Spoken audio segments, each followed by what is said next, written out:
Hi everybody, welcome to Indycar on Friday.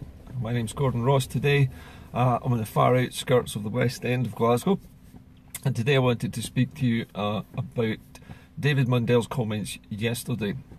David Mundell claimed in a speech in the Houses of Parliament yesterday that Scotland is not an equal partner in this union. It is merely a part, and I'm quoting him directly, a part of the union. And he made this distinction in a worrying display, I think, a warning that Scotland is to be treated as just another part of the United Kingdom. Now, by that logic, with David Mundell setting up a UK government office in Edinburgh, with which to use the 111 powers which the power grab is going to ensure, as he says, come to Scotland, not to the Scottish Parliament, to the location of Scotland where he can then exercise those powers, then that means that the Tory party in London will be able to completely override all of the fracking ban, and to permit Quadrilla and their other friends in the shale gas industry to basically drill under every home and every natural national resource in Scotland for shale gas at any cost to the population. Now, I mentioned in the preamble to this show that once the Tory government is in charge of fracking in Scotland, because that is one of their central aims, is to get control over the Scottish planning authority, to override all of the controls on pollution so that they can ram through the fracking that they want to see in Scotland. Once that happens, then Mundell becomes the viceroy of a colony, basically. That's the way we are being treated.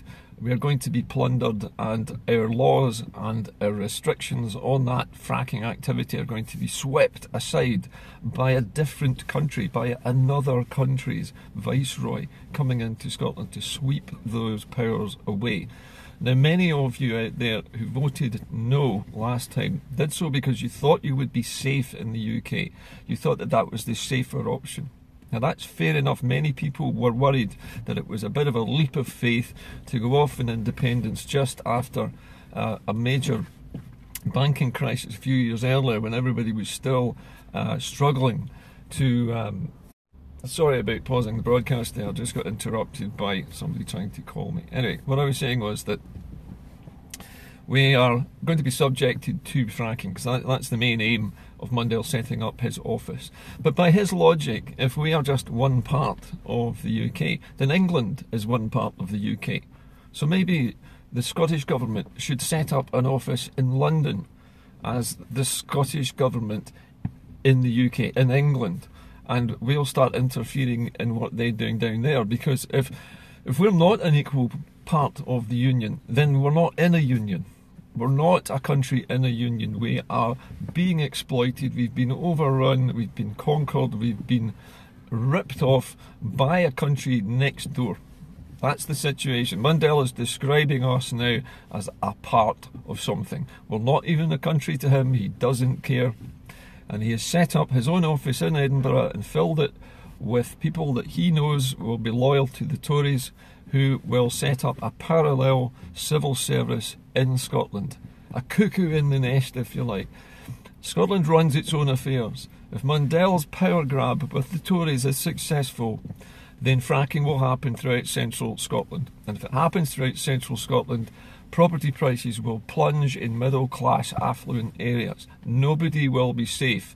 Once mine subsidence in central Scotland starts to happen, once these minor earthquakes start to happen, nobody will be able to get insurance for their homes in the central belt. Houses will start to collapse. There will be cracks in buildings. There will be poisoned water courses. Rivers will be poisoned with natural gas. Tap water will become flammable once the fracked shale gas starts to leak away from the wellheads through the fissures that they've caused in the rocks by fracturing it into the water course. That means you're going to have ethane in your drinking water. It's happened all over the United States. It's happened in parts of Canada where fracking went on unrestricted tap water was flammable, an entire river caught fire because fracked ethane leaked into the watercourse. We don't want that to happen, but that's precisely what the Tories are planning to do. That's the point of the power grab. That's the point of Mundell's new office in Edinburgh. He is going to sweep aside all those powers that stop fracking from happening. Now, if you really are not wanting fracking to happen in Scotland, then you cannot anymore stick your head in the sand and say, I can't do independence because it's too risky. What's more risky to you? Your house value plunging, lack of insurance on your property, and the whole of your watercourse poisoned, and not just for once, for a few months. This poisoning will go on decade after decade after decade. It doesn't stop. The ethane continues to leak for generations through the soil, through the rock strata, and into the aquifers above. Ethane will always find its way to the top. So this is the danger we now face, and this is the danger that ordinary people who haven't taken any political stance before against the Conservative government, and those who have not taken any stance about independence, now need to re-examine their feelings about independence. Independence will stop this from happening forever. It will not happen if Scotland is independent. You will have full control over all of the levers of power which will prevent fracking ever happening here. It's not required. We have plenty of gas fields under the sea, particularly to the northwest of Shetland, which are developing nicely, and there is no risk of fracking on shore. It's not actually required. There's plenty of gas in the North Sea, and the west of Shetland wells are just starting to come on stream for gas now. So shale gas, not necessary. INEOS, not necessary. Okay, get that out of your minds. Don't worry about it. If you vote for independence, you're guaranteeing that your house price will not be affected by shale gas fracking beneath your town. You will also guarantee the safety and the security of the wildlife and the wild places that you enjoy walking through and that you like to cycle in and have barbecues in and go sailing on.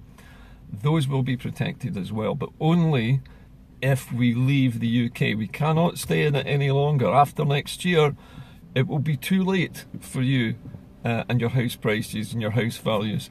All of those of you who've ignored this problem and thought it was somebody else's issue will now have to act. Okay, one last thing today and then I'll leave you to it. Many of us online use mobile phone apps to use the internet and to use social media. I do this at the moment, right? This is how I use the social media for this show. Data, as you know, is expensive, and most people have a fixed data plan which says they get so many gigabytes of data every month. Now Vodafone, who I'm with, have an app built into the phone called My Vodafone, and on that application it tells you how much data you've got, how much you've used, and how much is still left, and when your data plan renews. Until very recently, I discovered I was running up huge bills, more than twice what I should have been for data, even though I was staying within the data plan on the application. So I went into the phone's applications and I looked inside at the settings and I looked at the data available on the phone. Now, when the app was showing 2 gigabytes left, the actual phone was showing only 1 gigabyte left. So this means that Vodafone has deliberately set their application, which measures your data, to show that you've got data when you clearly haven't. You've already gone past your data limit, your application will still show that you've got 1 gigabyte left. And this means that after that, you go into the red in terms of data. Vodafone then charge you £6.50 for every 250 megabytes. That's quarter of a gigabyte, £6.50. So if you carry on using, say, 1 megabyte thinking you've got 1 left, that's 4 times £6.50 added to your bill every single month. Now that to me is a scam. That's a fraud, that's a rip-off, and I want to hear from Vodafone users or anybody else who's had the same problems.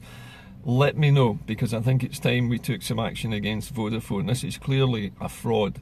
They are scamming people out of £6.50 a time for every 250 megabytes that they go over their data plans, when their data app is wildly inaccurate and telling people they've got data in their plan when they clearly don't. So it's important, if you're a Vodafone user, have a look at your phone's data settings. Have a look at your application, your My Vodafone app, see how much it tells you you've got left. Go into your phone's settings and look for data usage, and that will actually tell you the real data usage that your phone has processed.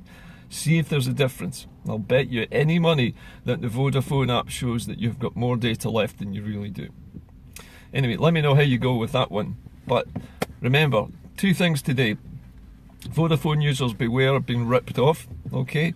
And those of you who live in the Central Belt particularly, and most of the middle class of Scotland who've ignored the threat of fracking until now, now is the time to start considering independence, because now is the time, in fact the only time you're going to have in which to protect your homes, to protect your house values, to protect your investment in your home, and also if you're a landowner, to protect the value of your land, because if it gets poisoned with ethane or poisoned with anything else, fracking chemicals for example, you won't be able to grow food there, you won't be able to graze your animals there, and you certainly won't be able to sell the land for building housing on. It will be ruined. Not to mention the huge environmental damage that Mundell is planning to inflict on Scotland with fracking, because that, believe me, that is the Tories' aim. They've stated all along that they want fracking. They've already started fracking in England. Earthquakes have been reported twice now. One on the northwest of England, near to Lancashire, and the other one on the east side of the north of England as well. So the little earthquakes are beginning to start now. And once the mine workings, which riddle the entire central belt of Scotland, once they start to collapse, then the house prices will start to tumble, because subsidence will become normal. Earthquakes will become normal. These tremors will crack houses, damage walls, damage roofs, crack windows. This is what we're walking into if we stay with the UK. That's all for today. I'll see you tomorrow. Bye for now.